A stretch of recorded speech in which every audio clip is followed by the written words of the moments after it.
Ok, bom dia. Vamos começar. Vamos fazer logo esse vídeo. Preciso sair mais tarde. Hoje são 28 de janeiro, certo? Hoje é terça-feira, são 7h37. Hoje é terça-feira, é dia de novena de Nossa Senhora do Perpétuo Socorro. Os belenenses, particularmente, são muito devotos da Mãe de Jesus, tá certo? A Mãe de Jesus, que representa socorro, o perpétuo socorro, socorro de sempre, eterno, certo?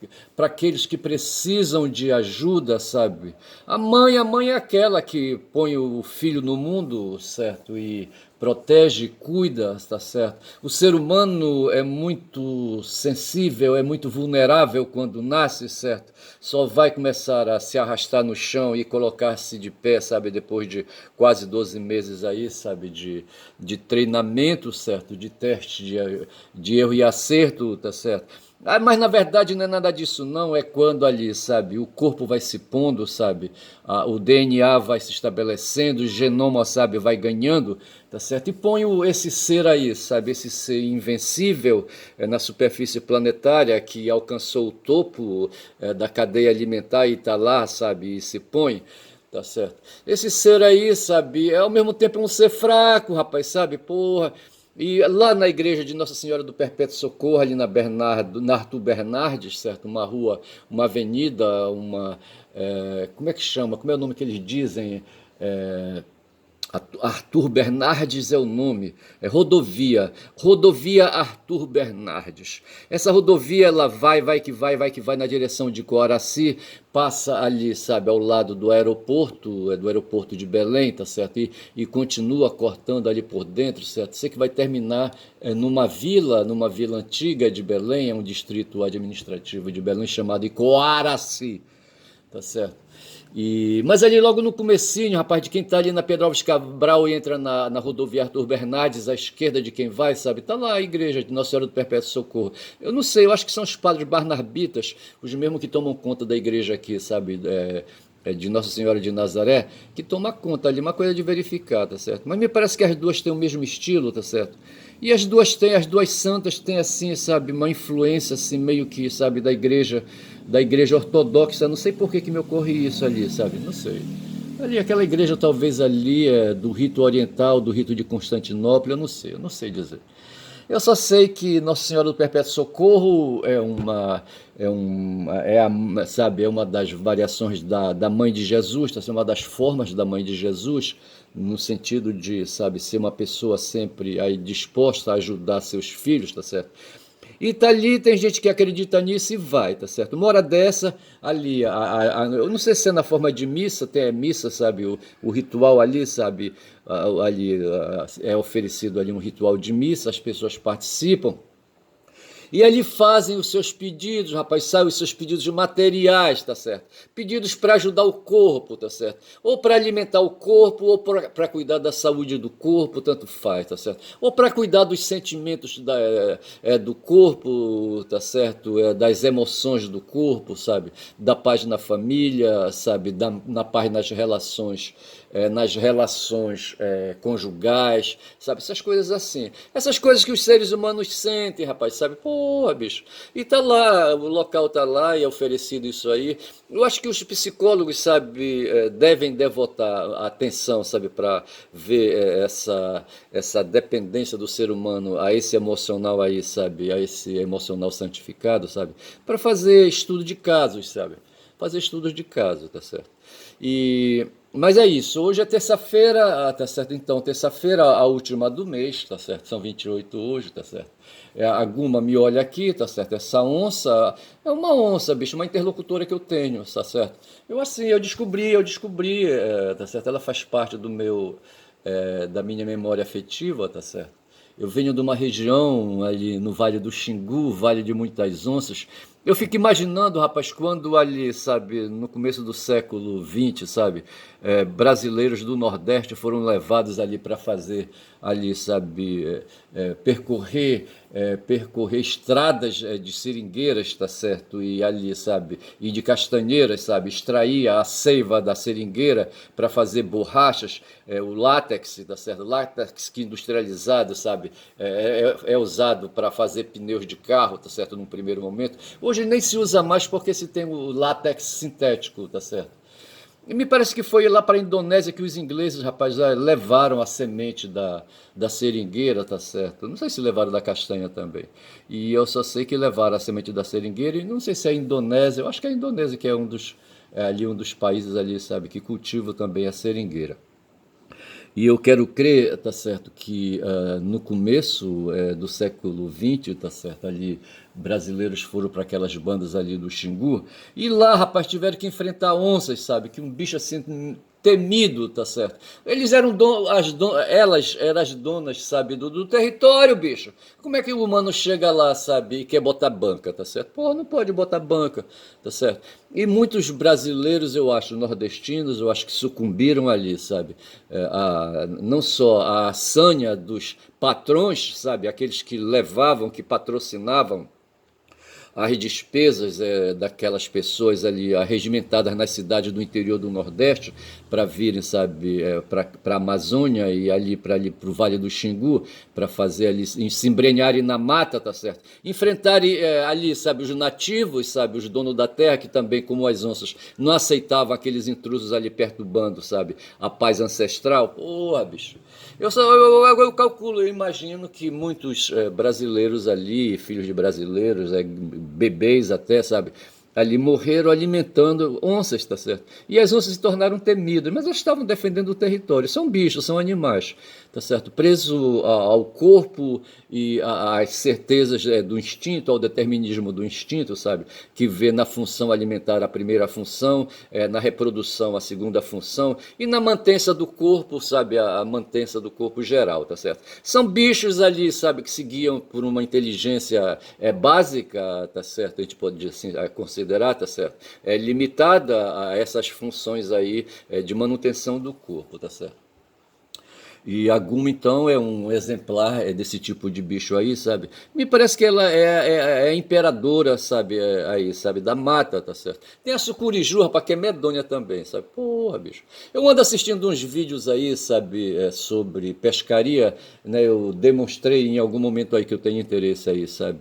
Devo ter falado aí de tambaqui, falei de ruelo. Eu tenho um vídeo intitulado Ruelo. Ontem, quando eu assistia um vídeo sobre pescaria, não sei, acho que era ali no Amazonas, sabe? Falou de tefé, tá certo? Não sei. E num certo momento, ali o pescador prático que conhece os lagos, sabe, falou de ruelo. Ruelo é o nome que se dá ao peixe pequeno, não sei se assim, sabe, exclusivamente, especificamente ao tambaqui pequeno, tá certo? Mas ele, num certo momento, ele estava no lago e ali, confirmando a minha tese de que existe tambaqui de lago e tambaqui de rio. Eles estavam ali, sabe, num cenário, sabe, de pesca, de habitat de tambaqui. Aí eu não sabia que era daquela maneira, sabe, ali no lago, sabe, ali, aquela porção de água fechada ali que se chega, sabe, ali no rio, tá certo, se fura, se entra por um braço do rio e se vai, e chega no momento ali que faz ali um rodado, tá certo? E ali está o lago, tá certo? E esse lago é cheio de ramas, sabe? De um capim grosso, sabe? Não sei como é que a gente pode chamar aquele capinzal ali, sabe? E os tambaquis vivem por ali se escondendo de predadores, creio eu, tá certo? Quem sabe ali de pirarucus, que são peixes maiores, tá certo? E se abrigam ali por baixo, e ali, rapaz, tem ali, né, um local para se alimentar, porque esses bichos, sabe, cumprem a primeira função do corpo, que é se alimentar, certo? A primeira função é do instinto básico, tá certo? Que é se alimentar e depois se reproduzir, tá certo? E aí ali, sabe, os habitantes ali, os ribeirinhos, sabe, que conhecem aquelas regiões, sabe, tem manhas ali, eles vão com espinhés, tá certo? Uma vez, rapaz, eu comprei uma porrada de anzol, sabe? E dei para mestre, sabe? Explorar essa prática de espinhel, tá certo? Mas o mestre me parece que ele gostava mais era de dar tiro, sabe? Entrar na mata e atirar, sabe? Balear animal. Ele ia pro rio ali, sabe? Pegar ali um trairão ali escondido na loca da pedra, tá certo? Que era fácil de pegar. Os trairões em geral se escondem, sabe? Ali nas locas, tá certo? Ia jogar um anzol forte, tá certo? Que ele tem ali uma arcada, sabe? Uma arcada dentária, se a gente pode falar assim, sabe? Tem um queixo duro, rapaz, o trairão, tá certo? Mas ele é bobo, tá certo? Joga um pedaço de carne ali com um anzol, sabe? Com uma proteção do anzol ali, uma haste de aço, tá certo? Que ele não consegue cortar, rapaz. E ele se entrega, ele abre o bocão dele, sabe? E a bocanha. Porra, bicho. Aí já era. Aí a briga, então, é lutar pra puxar ele pro, sabe? Pro chão, tá certo? Pra dentro da canoa, essas coisas assim. E eu só sei dizer que o cara falando ali, o Ribeirinho, sabe? Que tava ali demonstrando suas habilidades em pegar tambaqui. E eu vi, bicho. Eu vi uns dois vídeos, 2 ou 3 vídeos, tá certo? Dois deles aí, sabe, pesca de tambaqui. E apareceu, rapaz, um tambaqui de mais de 20 quilos que o cara, sabe, capturou, tá certo? Embaixo daquelas ramas, daquele capinzal ali, sabe? Porra, sabe, o rio cheio, sabe, o lago cheio. Era tempo de muitas águas, tá certo? Porque o tambaqui é um peixe que desenvolve muito e ele precisa, acho que, de muita água, certo? De profundidade, entendeu? E eu só sei que o cara pescou, rapaz. Pescou muitos ali, tambaquis ali, sabe? Dois deles ele falou, ele pegou 5, 2 deles ele disse, esses aqui são menores, certo? São ruelos. E ele usou essa palavra aí, ruelo, e ruelo eu usei outro dia aí no vídeo para designar os tambaquis pequenos, porque aqui perto da minha casa, rapaz, tem um cara vendendo aí, colocou um ponto de venda de tambaqui assado na brasa, tá certo? Mas são tambaquis de criadores, sabe? Tambaqui alimentados com ração. Tá certo. No lago não, no lago o tambaqui tem que se virar. Eu acho até que ele come, sabe? Ele vai em cima de proteínas de peixes menores, tá certo? Para se alimentar, não sei. Então é isso aí, bicho. E aqui a guma, então, tá certo? Assim, eu falava, eu acho que eu falei do tambaqui para falar do ruelo, tá certo? Mas eu dizia assim que mestre se dedicava aí, sabe, às atividades mais do mato, tá certo, do que lá no sítio dele eu tô falando, certo, do que para as atividades do rio. Ele ia no rio quando não tinha nada, quando tudo estava fraco. Então eu vou agora aqui, sabe, dar um salto aí, eu vou falar de umas questões aí, são 11 minutos de vídeo. Eu vou pedir para Guma que minha interlocutora me dá um tempinho, que eu vou bem ali e volto já, tá certo? Volto já, hein? Tô indo. Fui, tá certo? Aí deixa-me ir de novo que não entrou a senha, o PIN, certo? Bora ver. Aí, indo. Oi, entrou. Então é o seguinte, hoje uma das efemérides, certo? É 28 de janeiro, tá certo? Nasceu um cara aí que foi importante, é um filósofo, certo? Eu diria eu, tá certo? Nasceu José Julián Martí Pérez. Ele nasceu em Havana em 28 de janeiro de 1853, tá certo? 1853. 1953 nasci eu, bicho, olha, 1953, tá certo? E então, nasci 100 anos depois desse cara aí, do nascimento desse cara aí, tá certo? E ele morreu em 95, tá certo? Então tem aí 32 anos, ele morreu um cara novo, tá certo? Foi um político nacionalista, intelectual, jornalista, ensaísta, tradutor, professor, editor, poeta e maçom cubano. Veja, quando fala que a primeira característica, o primeiro traço, né, o traço aí, sabe, significativo da vida desse cidadão aí, é que ele foi político e um político nacionalista, ou seja, um político soberanista, certo? Um político que queria, sabe, a sua porção de terra ali, sabe, ali do território onde ele nasceu, sabe? Diferente desses caras aí, rapaz, esses bolsonaristas do caralho, sabe? E o pessoal fala aí da elite nacional também aí, esses descendentes de fazendeiros aí, sabe? De oligarcas aí do tempo do café e sabe, das grandes fazendas de boi, aquela coisa toda, sabe? Que não querem saber de nada, rapaz, só querem saber de ganhar dinheiro. E ganhando muito dinheiro, eles se danam a viajar no mundo, sabe? Vão para cima e vão para baixo e não se preocupam com aqueles que não podem, rapaz, viajar, tá certo? Que ficam por aqui, sabe, aí lutando aí pela sobrevivência, porque eles pegam o grosso sabe, dos excedentes da produção, tá certo? O país é rico, tem muitas riquezas, tá certo? Mas os caras tem uns aí que estão aí já bem colocados, bem armados, um bando de coelhos aí de pernas longas, tá certo? E nós outros jabutis, tá certo, que temos as pernas curtas, e esses caras inventaram um sistema, tá certo, aí, sabe, e justificam esse sistema como sendo um sistema de competição. Eles dizem, não, rapaz, nós somos indivíduos e cada um tem que cuidar de si. Só que dentre esses indivíduos tem muitos que são coelhos, tá certo, bastante deles aí, e outros são, a maioria, sabe, jabutis. Os coelhos se destacam por terem eu estou imaginando, quando eu falo em coelho, eu estou pensando no Pernalonga, certo? O Pernalonga, aquele personagem de quadrinho que eu li muito, tá certo? Tinha o Gaguinho, tinha o Hortel, o Hortelino Troca-Letra, eu acho que era isso o nome do cara, certo? E o Pernalonga, sabe? O Pernalonga que tirava sarro de todo mundo, um cara folgado, parecido com o Zé Carioca, certo? Parecido com aquele personagem também daquele escritor modernista, sabe? O Mário de Andrade, tá certo? O nome do cara não vem agora, mas não tem problema não. Eu tô imaginando aqui, vocês aí estão imaginando aí, tá certo? Sabem de quem eu tô falando, tá certo? Mas assim, esses caras folgados, tá certo? E aí a elite nacional e a elite do mundo, sabe? A elite global, pensam assim, tem uns caras aí, sabe? Que se colocaram no mundo, aí se apropriando dos excedentes da produção e do trabalho, tá certo? Catando aí a partir do Neolítico, quando, sabe, o homem se estabeleceu aí, sabe, produzindo a própria comida, sabe?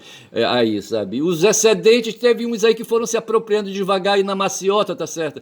E foram se tornando aí reis, sacerdotes e imperadores e generais e não sei mais o que, tá certo?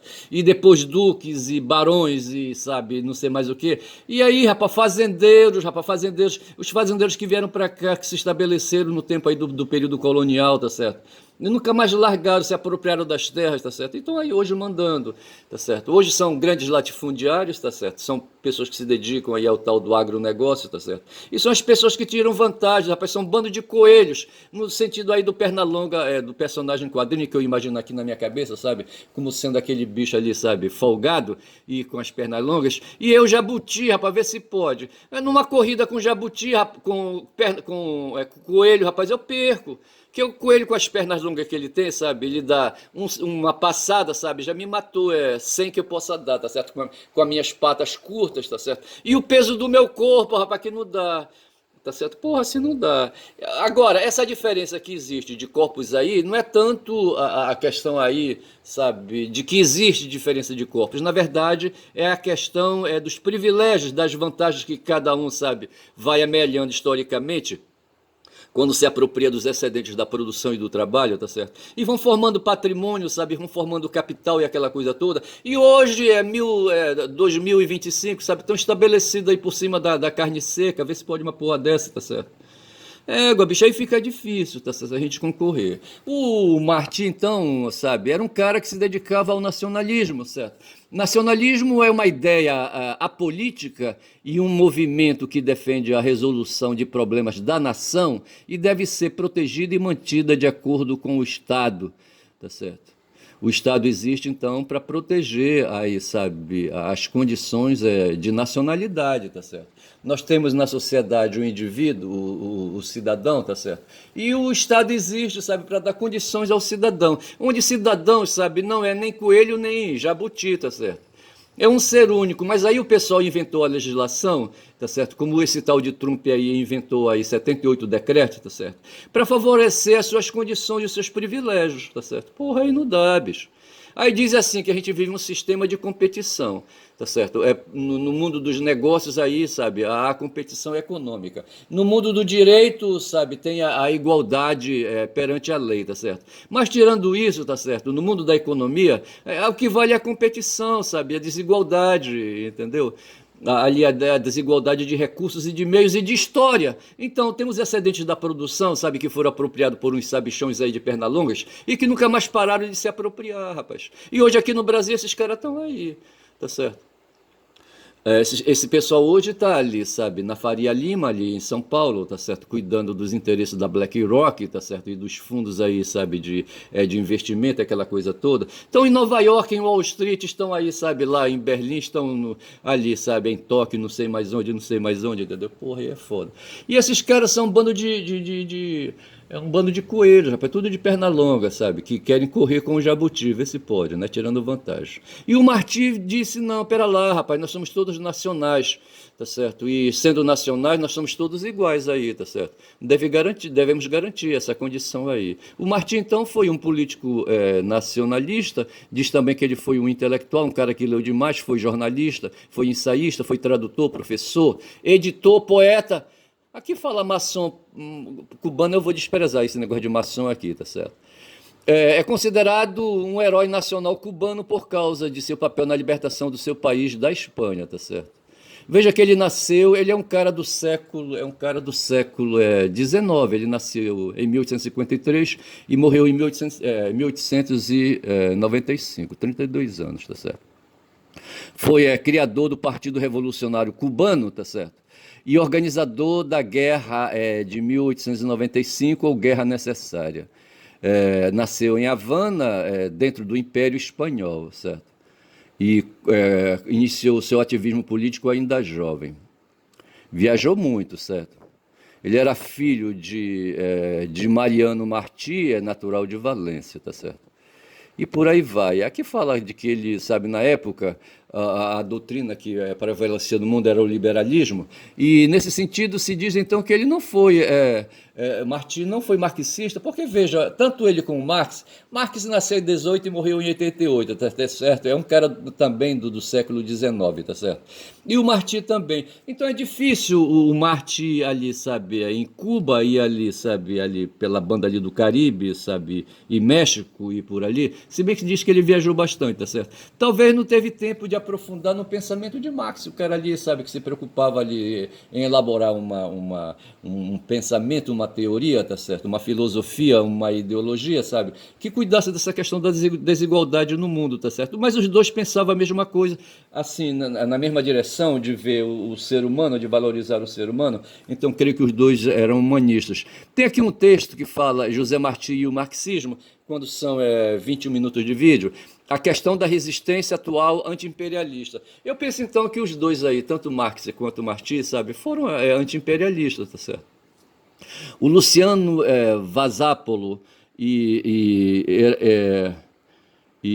sim, o autor desse texto aqui. Durante a vida de José Martí, a maioria de seus escritos, dispersos aproximadamente em 20 artigos, ficou conhecido pela forma concreta com que foi difundida, isto é, por meio de revistas, discursos, cartas, mas nenhum livro. Então veja, Martí não escreveu livro, tá certo? Escreveu artigos. Seu texto principal foi Nuestra América, eu já li alguma coisa a respeito. Martí foi um pensador que não deixou uma obra orgânica, seu pensamento, no primeiro lugar, está dividido em vários textos, já disse isso aí. Martí não era um marxista, tá certo? Mas existe uma razão para se pensar que ele tenha lido Marx, particularmente o Manifesto do Partido Comunista.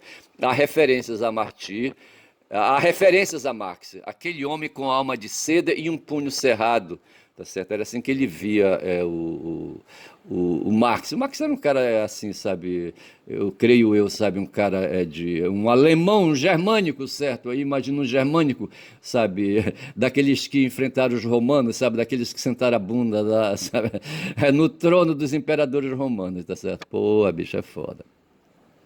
Aqui diz assim. De qualquer forma, é razoável supor que a acusação, falando aí, sabe, de que talvez ele não concordasse muito com alguma coisa que o Marx tenha falado. A isso, pesquisa-se que as perspectivas revolucionárias do final do século XIX não eram os mesmos dos países capitalistas já desenvolvidos e suas colônias, tá certo? A esse respeito, Che Guevara foi perfeitamente claro. Podemos, evidentemente, contestar algumas afirmações de Martí na condição de pensador e investigador das doutrinas sociais e do sistema capitalista que viveu. Nós, latino-americanos, diz Guevara, podemos, por exemplo, não concordar com sua interpretação sobre Bolívar ou com a análise que fizeram os mexicanos sobre Engels, descontando algumas teorias sobre a raça e a nacionalidade que hoje são inadmissíveis. Mas os grandes homens, descobridores das verdades luminosas, viviam para além de seus erros. E os erros servem apenas para demonstrar que são humanos, são seres falíveis. E como dizer que podemos... Estou lendo aqui um texto de Guevara, certo? E como dizer que podemos equivocar-se, mas com a clara consciência da grandeza a eles atribuída pelo seu pensamento? É por essa razão que reconhecemos os pressupostos essenciais do marxismo como reincorporados ao patrimônio cultural e científico dos povos e os consideramos como algo de simples compreensão. Foi o que falou aí, sabe, Guevara, para dar uma aliviada, tá certo?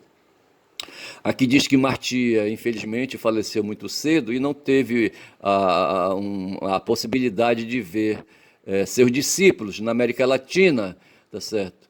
E do resto do terceiro mundo. 50 anos depois de sua morte, interpreta e relaciona os escritos de Marx e Engels sobre a causa da independência e do desenvolvimento de uma sociedade anti-imperialista e anticapitalista. É esse o sentimento, bicho, sabe, que deve ser nutrido por nós, sabe? Essa questão do imperialismo, o imperialismo de Trump hoje, o capitalismo hoje, sabe, que esse cara quer empurrar a goela abaixo para nós. Eu escrevi aqui, assistindo o 247, sabe, de que o café colombiano derrotou o Trump.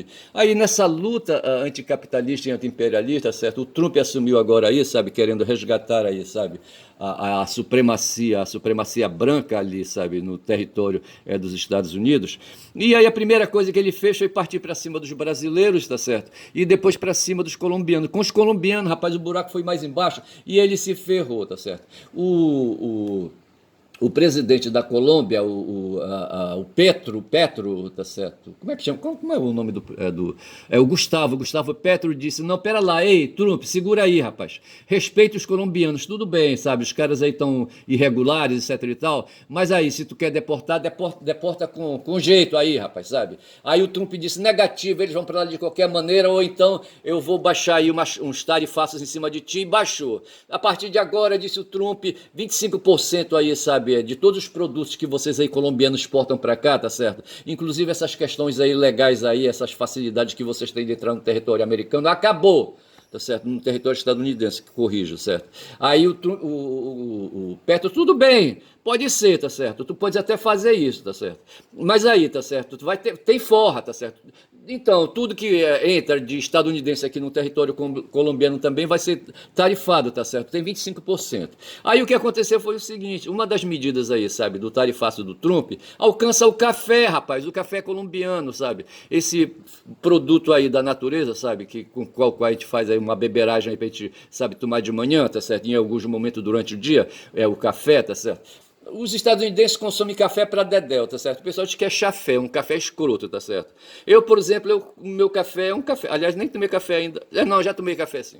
O meu café é um café forte, rapaz. Eu coo 2 vezes aí para aproveitar bem o pó, tá certo? Mas o fato foi que, aí, sob ameaça de ter o café tarifado, tá certo? Quando são 26 minutos de vídeo, tá certo? O Trump recuou, rapaz, sabe? Recuou e disse, tá bom, senta aí, bora conversar, tá certo? Aí eu coloquei assim, sabe? O café colombiano derrotou o Trump. Eu acho que esse vai ser o nome do meu vídeo, tá certo? Eu poderia apenas colocar Martí para lembrar o nascimento de Martí hoje. Aí talvez eu coloque Martí para lembrar, sabe, desse cara como Petro, sabe? Que é um resistente, rapaz, um cara da resistência, um cara que está disposto aí a enfrentar Trump, que não é, rapaz, o rei da cocada aí, sabe? Da cocada aí geral, entendeu? Não é. Ele não tem esse poder todo, rapaz, sabe? Dizem aí que os Estados Unidos têm, além das bombas atômicas, certo? Tem um exército poderoso aí treinado na guerra, tá certo? E eles são mais de 1 milhão de atiradores aí, tá certo? Porra, bicho, é foda. Aí eu fico imaginando um porradão aí que se possa ter aqui, sabe, na América do Sul contra os Estados Unidos, tá certo? Eu não sei se o Trump vai, sabe, teria condições, sabe, de vencer essa guerra aí, tá certo? Aqui na América do Sul, digamos que ele resolva aí, sabe, encarar todos nós aqui, tá certo? Num porradão. Eu acho que eu não vou, rapaz, sabe, pra essa guerra, tá certo? Porque eu não sei. Não, mas eu vou sim, eu vou sim. Mas o fato é que, sabe, que eles tendo aí mais de 1 milhão de braços aí, tá certo? Eles não poderão, sabe, manter esse 1 milhão aí de soldados aí, sabe, invadindo todos os países aí da América do Sul, tá certo? Porra, bicho. Então, sabe, eu acho que eu vou parando por aqui, falei do José Julian Martí, tá certo? esse cubano aí, sabe, que influenciou muito ali, sabe, foi o profeta e o filósofo da Revolução Cubana, sabe. O pessoal, uma vez eu li um texto de direita, sabe, que diz assim, sabe, as grandes revoltas, não sei se é revoltas que eles usam, as grandes revoluções, são sempre precedidas de pensamentos revolucionários, tá certo? Alguém que pensa a revolução. O Martí pensou a revolução, tá certo? E lá no caso do país dele, na ilha de Cuba, tá certo? Deu certo, né? O Fidel, sabe, organizou ali uma resistência, derrubou o presidente de turno lá. Como é que chamava o presidente de turno lá, hein? Ah, não vou lembrar agora. Não vou lembrar, não vou forçar a barra, tá certo? Mas o fato foi que o Fidel instalou ali um regime, tá certo? Que em princípio não era socialista, marxista, era apenas ali, sabe? Uma revolução ali, sabe, para derrubar o governador de turno, o presidente de turno. E depois foi evoluindo e hoje Cuba é uma república marxista-leninista. Tá certo? E paga um alto preço por conta das tarifas, das sanções que lhes são impostas ali pelos Estados Unidos, que impedem, sabe, que aí, sabe, contraditoriamente o direito, sabe, de expressar e de escolher um regime político, sabe, lhe seja permitido. Fico por aqui, sabe, digo que meu nome é Ernest, tá certo? Em homenagem a Guevara, tá certo? A Ernest Hemingway, a Ernesto, meu avô, tá certo? Todos falecidos, tá certo? E ainda tem o Ernst, Ernst Bloch, é um alemão aí, sabe, que escreveu sobre utopia, tá certo? Ele está na capa do meu note, sabe, quando eu fecho e abro, tá certo? Ele está lá, o Ernst, Ernst Bloch, tá certo? Um alemão, tá certo? Então é isso aí, fico por aqui, tá certo? Falei do Zé Martí, digo que o meu nome é Ernest de novo, sou o caboclo falador aqui no Pará, na capital Belém do Pará, capital da COP30, tá certo? E que tem um canal cujo nome é Quem Fala Muito Dá Bom Dia Cavalo. Estou eu aqui me esforçando para dar bom dia a cavalo. Bom dia, bom dia.